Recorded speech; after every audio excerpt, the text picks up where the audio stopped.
Good morning and aloha. My name is Jean Brokish, and it is my pleasure to welcome you to the First Unitarian Church of Honolulu. I will be your worship associate this morning, along with Paul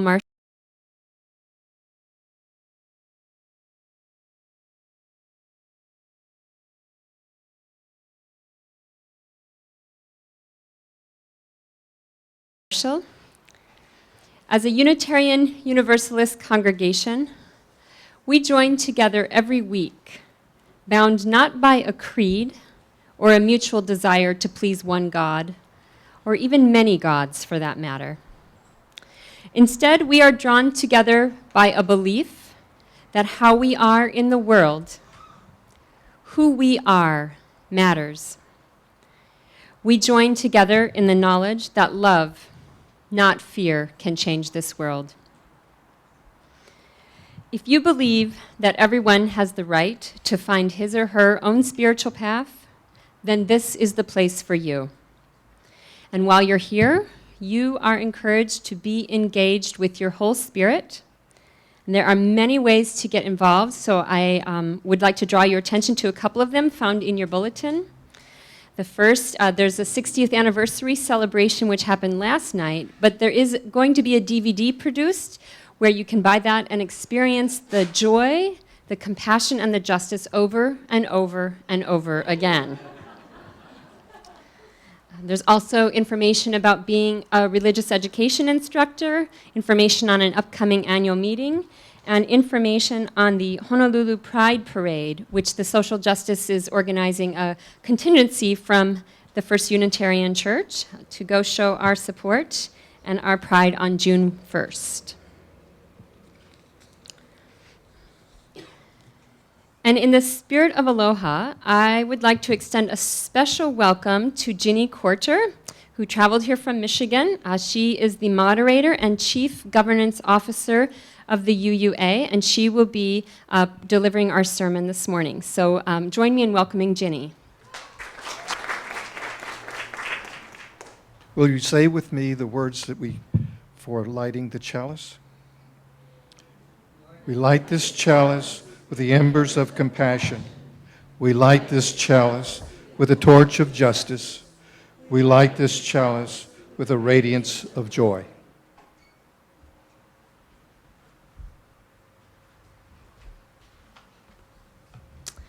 It's time for our stories. So if there are any keiki out there, regardless of how big you may be or how many years you might have, if you are young at heart, if you'd like to come forward and hear our story, you're welcome to do that.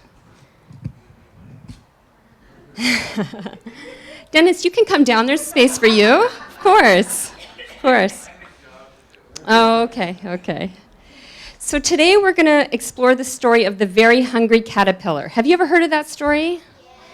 Yeah. So I bet you guys all know it. So maybe we can help each other tell it. But essentially, this tells the story of a caterpillar, and he was born one night in the light of the moon. A little egg lay on a leaf. And one Sunday morning, Oh, now we're on the next page. Okay, there we are. One Sunday morning, the warm sun came up, and pop! Out of the egg came a tiny and very hungry caterpillar. So what did he do? He started looking for some food. And who can tell me what he ate on the first day? Yes. One red apple. Yes. But you know what? He was still hungry, right? Okay, so the next day, what did he eat? 2 pears. But you know what? He was still hungry. What did he eat on Wednesday? I know. Blueberries. Oh, almost 3 plums. He ate 3 plums on Wednesday, but he was still hungry. On Thursday, what did he eat on Thursday? Can you see him up there? Red? Oh, strawberries. Yeah, we'll get you next, okay? You know what? After four strawberries, though, he was still hungry. So what did he eat on Friday? What did he eat on Friday? Orange. 5 oranges, you're right. But he was still hungry. And man, the next day was Saturday, and he went all out. He ate 1 piece of cake, 1 ice cream cone, 1 pickle, 1 slice of Swiss cheese, 1 slice of salami, a lollipop, a piece of cherry pie, a sausage, a cupcake, and a slice of watermelon. Raise your hand if you've had a Saturday like that. Yeah? You had it, just one like that yesterday? But this caterpillar that night, he had a stomach ache. So did you have a stomach ache after all that? Okay, no. So the next day was Sunday again, and he decided he should clean up his system, and he ate through 1 nice green leaf, and he felt so much better. The problem was he wasn't hungry anymore, and he wasn't a little caterpillar either. What was he? He was a big, fat caterpillar. So he built a small house called a cocoon around himself, and he stayed inside there for more than 2 weeks. And then he nibbled a hole in the cocoon, pushed his way out, and he was a beautiful butterfly. Do you see his beautiful butterfly? Can you say that again? Cheese. Cheese. Okay. I thought you said he changed, but he might have eaten some more cheese as a butterfly. I'm not really sure, but this story is about the caterpillar and how he made a change and the process he used going through that change. And for everybody, that process looks a little different, but I encourage you to eat lots of fruits and vegetables during your transition. So may you go forth to your class. Yeah, thank you. Okay, let's make a bridge. Send these guys up. Here we go. You shall go out with joy. The mountains and the hills shall break forth before you. There'll be shouts of joy, and all the trees of the fields shall clap their hands. Okay, you ready? And all the trees of the fields shall clap their hands. Trees of the fields shall clap their hands. Trees of the fields shall... Our opening words relate nicely to our story for all ages, and the various sources I have checked, they've all been attributed to an anonymous speaker. Just when the caterpillar thought the world was over, he became a butterfly.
Would you join me in the responsive reading, When I Change?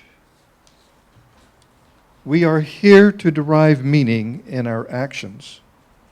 When I change, the world changes. We are here to win our power back over our areas of powerlessness, to deepen our understanding of ourselves in order to strengthen self-discipline. When I change, the world changes. We are here to abolish prejudice with an appreciation for our diversity and differences, to feel our personal power and our capacity to affect the lives of other people. When I change, the world changes. We are here to become teachers to each other, to spend time away from the usual influences and relearn reality. When I change, the world changes. When God gives us the desire, we are also given the power and means to achieve our goals. We are here to see that our singular lives are the gateway to countless possibilities. We are here to change, the world changes.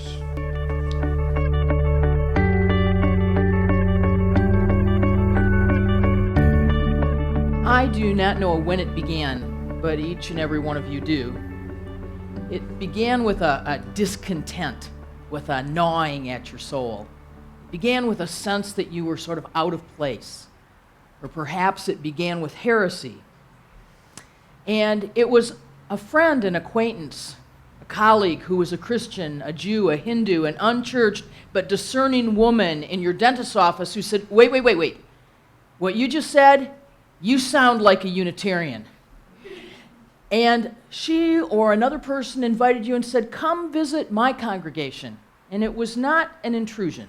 It was a kindness. It was a courtesy because it helped you find your way home. No, I know you. You're one of the people who raised your hands last night and said you were born in this faith. Your parents or grandparents or great-grandparents trusted this church with what they held most dear in the world. The hearts, the minds, the very souls of the next generation. I say to the child in the back. And perhaps you left for a while when you joined the military or went to your first job or went away to college, but the odds are good that you actually stayed all along. Your sense of belonging and connection ripening with each life transition. No, I know you. You searched on the web. You answered that survey on BeliefNet. You entered some magic combination of words, clicked the I feel lucky button, and Googled your way to this saving faith. See, I don't know when it began, but every single one of you do. So remember your own beginning, your own sense of newness, and hold it close for our time together today. Remember it often. Often remember what it is to be new. Because as we talk about transition, we're often focused on what happens now, what is ending today. I know I arrive in a month of sermons about transition. This has been an interesting time for me because the last couple of months, every place I have gone to preach has been a time of transition. I go because somebody calls and says, hey, I'm going to be looking at another congregation. Would you come be with my lay leaders, my people, while I'm at the church that's looking at me? Or somewhere where a minister fell ill and is going to end her career with an early retirement, and I happen to be preaching there, but can you talk about what happens next? And then a place that I simply dropped into to go to church on a Sunday, the same day that they were voting whether or not to continue a consulting ministry, and the vote was no. And then I'm coming here, and now I know I'm not worried about any of that here. So I say, okay, Jennifer, what will I preach about? And he says, well, our theme is transitions. And I said, oh, I'm at home once again. We know what this looks like. Next month, I will end my 10th year of service as your moderator. I was elected by congregations to serve sort of as the congregational president for the whole UUA. I do Clara's job for Unitarian Universalism writ a little larger. I chair our annual meeting together. It's called General Assembly. And I serve as the chair of our Board of Trustees. and it's been an honor and a privilege to do that for 10 years. I did that immediately after having served as a trustee on the UUA board for 8 years. So when I am done next month, I will have spent a third of my adult life serving on the UUA Board of Trustees. People who know me and care about me rightfully ask, what will you do next? With sort of a feeling of, how will you fill this gap in your life? What will you do? And I think sometimes when we have times of transition, it's really easy to try to figure out immediately what I do next. And there's a lot of pressure for me to put words in there and say what I will do. There's a lot of forces that conspire to make me name something large.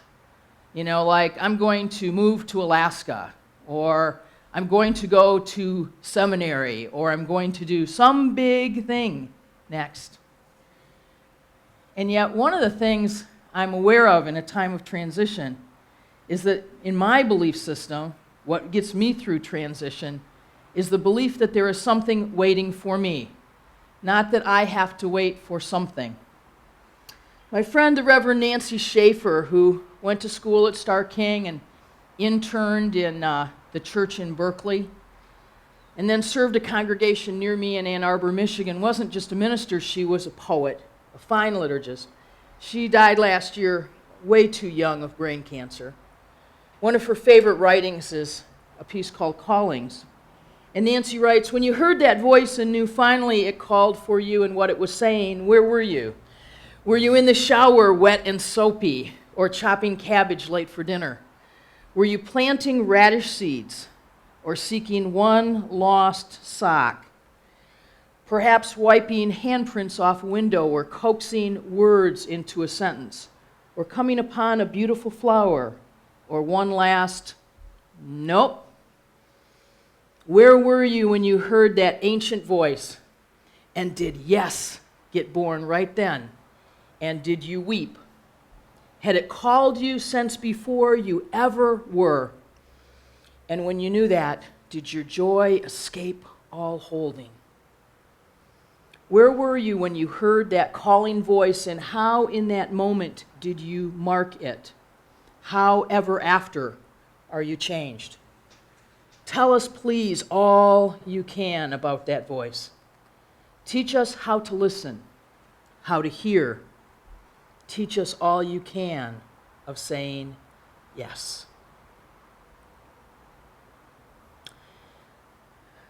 So I believe that in a time of transition, I have a couple of tasks to do. One of them is to let go of what I've held so long in a way that's gentle and respectful and makes room for newness. Someone will follow me in this job. Part of my requirement is that I let go in such a way that they can do even better, that they can succeed even more. That's the first. But the second is not to rush to the thing that I do next. The second is to leave a space where I can be open and listen and hear what is calling me. Now, to be clear, I don't believe in a deterministic universe. I don't believe that God has a plan for me. I don't believe that there's the next thing preordained that I can't get out of. What I believe, though, is that if I listen quietly and patiently, and if I ground myself in a reality beyond my own self, my own body, that I will be called by something greater that I can listen to and trust. And so this is a time for me not simply to be introspective, but to turn outward, to look at things I haven't seen before. For me, this will mean it's a good time to go back to New Orleans again and see what's happened since Katrina. This will be a good time for me to immerse myself in things I haven't touched in a while, to learn new things, to meet new people, to hear the stories of communities that I have not been in before, to gather all of that together in one place, and then to listen, and listen, and listen to that voice that is calling my name, that tells me there is something for me to do. In the words this morning for the services, Jean talked to you of, if you believe that a person has the right to develop their own spirituality, their own path. I actually believe that it's not just a right. I believe that we're required to do that. That part of being fully human and fully present and doing what's required of us is to find out why you're here, what calls you, what's the small part of the world you were created to make whole.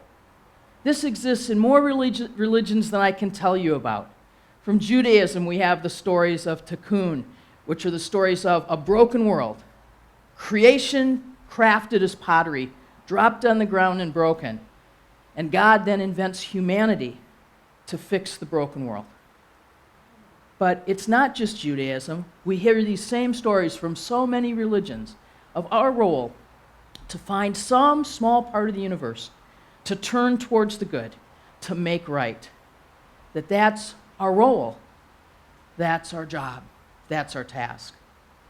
How many of you, though, know people who make sure they never hear that voice? They fill their days with so much noise, so much clutter, so much busyness, so much activity, that they can never hear that voice that calls their name and never know what is theirs to do. We all know people like that. Sometimes we're those people.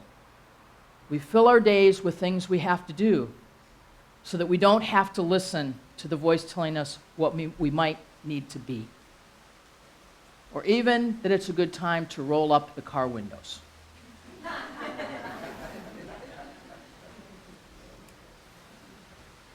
So what will we do next? What's on the other side of the transition for all of us?